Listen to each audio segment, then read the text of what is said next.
Welcome back on another episode of the Believe in NFL Draft Prospects podcast. I'm Joe DeLeone. Joining me is NFL draft analyst Ryan Roberts. We're doing more scouting reports as we get you slowly ready for the 2023 NFL Draft. We've got two defensive tackles on today's show or in the two videos that are on the channel. Make sure you check out both of them if you are tuning in on the video version. The two defensive tackles that we are discussing today is South Carolina's Zach Pickens, and we're also going to get to Alabama's Byron Young. Two very fun, fantastic defensive tackle prospects. But before we get to them, I just want to tell you folks about our sponsor on today's show, which is BetOnline. BetOnline remains your number one source for all of your sports betting needs this season, everything from NFL and bowl season to esports. You'll always find the latest odds, team matchup info, player news, and game trends at BetOnline. BetOnline features live betting, free contests, and live scores for almost any sport or game imaginable.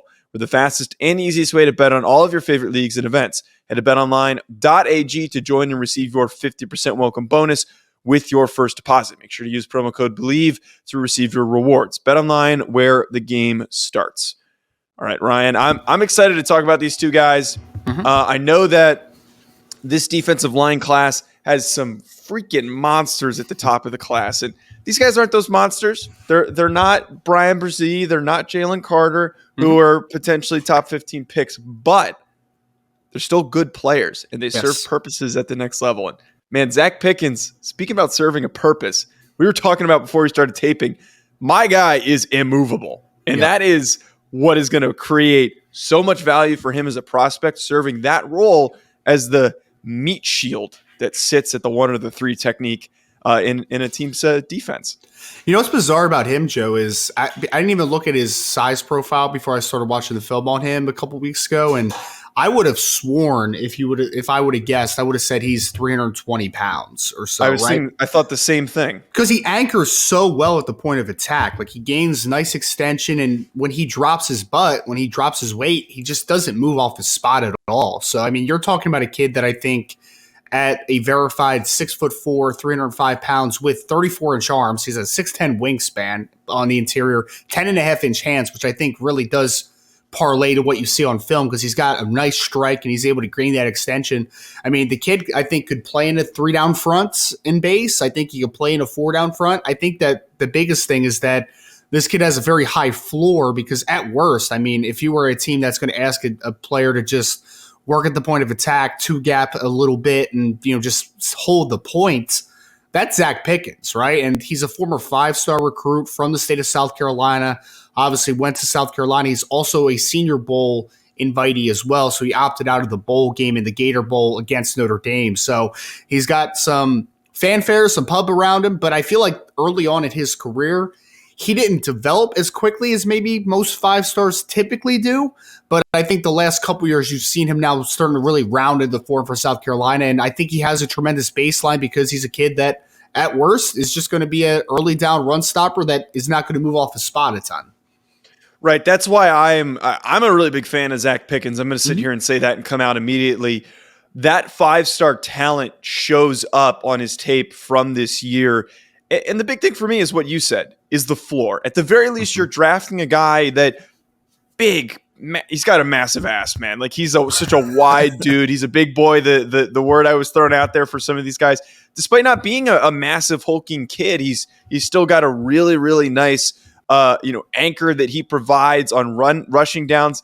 Doesn't do a whole lot as a pass rusher, but Ryan, I will say I was pleasantly surprised in some games where his hands are really active, and if he's motivated, that's the key thing. If he's motivated and he's going up against somebody he knows he can beat, he can not get home, but cause some problems and cause quarterbacks to move in the pocket, which can maybe set up somebody else to get a sack. But like, I think all these incalculable, the impacts that he has that are not necessarily measurable is what makes him a really good prospect. A guy that your team could draft him in the second round and be like, who the heck is Zach Pickens? And then for like oh my God, I'm blanking on the guy, the former Alabama defensive tackle who was with the Giants. Dalvin Tomlinson. Like, he kind of gives me those types of vibes where not going to rack up a ton of tackles for losses, but is just the immovable piece, that Yep. takes up space and frees everybody else up. Yeah, and I think that you hit on something that's really vital in this one too, Joe, because I agree. I mean, I think we both see the floor relatively high here, right? Like he's definitely at least a 2-down player at the next level and being able to be a rotational run stopper. But you do see flashes of that 5-star background, right? There's a reason that at one time he was so highly coveted. And I think you see the explosiveness that he has. He has some short area burst to him, right? When he's a guy that really wants to get after the quarterback on a down-to-down basis, I think he has a relatively nice first step. I think he can get off the line pretty well.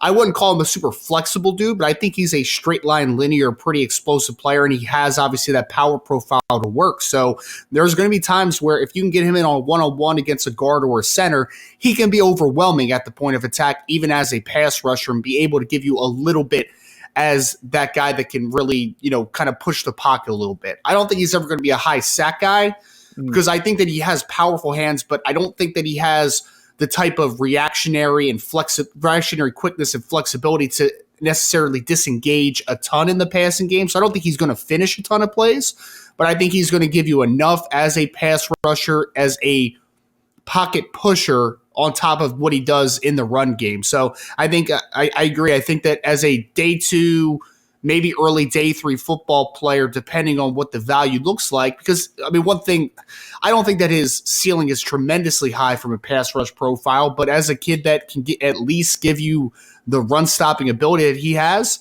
the high 4 players, there's always going to be a need for those guys on the next level. And that makes it a weird evaluation at times, though, because, I mean, you think of like Linval Joseph, although he came from East Carolina, it's not a perfect comparison, but he ends up going in the 4th round. People knew he was going to be a really good run stopper, but they didn't know what the upside as a pass rusher was going to be there. But fast forward, 8 years into his career, whatever we're at now for Linval Joseph, no matter what team he's been on, he's just been a really solid, good contributor on the defensive line. And that's what I see with Zach Pickens. I think he's going to be a really good contributor. Maybe doesn't have tremendous upside, but the floor is what really stands out to me.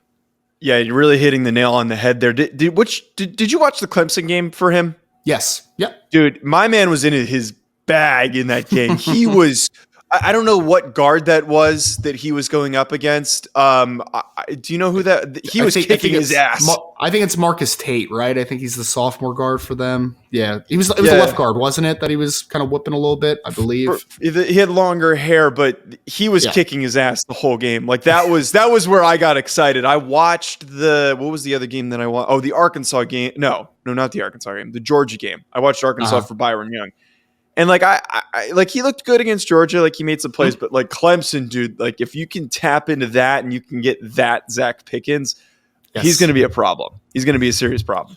And I'm curious about, he's an interesting player because like I said, early on in his career, he was kind of an underwhelming performer, right? Like he wasn't a guy that was hitting that 5-star upside. And he really hasn't turned it on until the last year and a half type of thing. So maybe I'm off a little bit on what his ceiling is because maybe he's a kid that just needs to be motivated a little bit more. That's always possible. But right now, I just don't see incredible flexibility as a pass rusher, which is why I think he's more of a early down run stopper. But regardless, man, how the NFL is moving as a league that is so dictated on space, you want to keep less players in the second level in the box as much as possible because teams are just kind of running formations that spread you out a little bit, right? So having these interior defensive linemen that can take up multiple gaps, can take up multiple blockers, the Linval Josephs of the world that I just said, Dexter Lawrence, not DeMarcus Lawrence, Dexter Lawrence's of the world, Dalvin Tomlinson, who you mentioned, having those really